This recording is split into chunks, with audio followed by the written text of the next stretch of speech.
কোরবানির সাথে আকিকা করা যাবে কিনা? কোরবানি করলেন, একই দিনে আকিকা করলেন, জায়েজ আছে, হতে পারে, কিন্তু অবশ্যই আকিকার একটা নির্দিষ্ট সময় আছে, ওই হিসাবে করাটাই উত্তম। ধরেন মানুষের জন্মের কত নম্বর দিনে আকিকা করা সুন্নাত? সপ্তম দিনে। কোনো কোনো হাদিসে 14তম বা 21তম দিনে কোথাও আছে।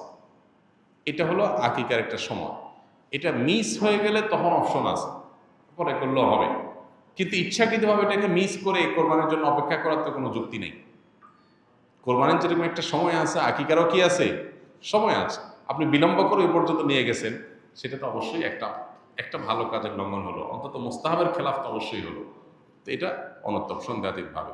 বাকি একই গরুতে আকিকা এবং কোরবানি দুইটা নিয়ত করলে সেটা হবে কিনা, এটাই নিয়ে আমাদের মধ্যে মত পার্থক্য আছে।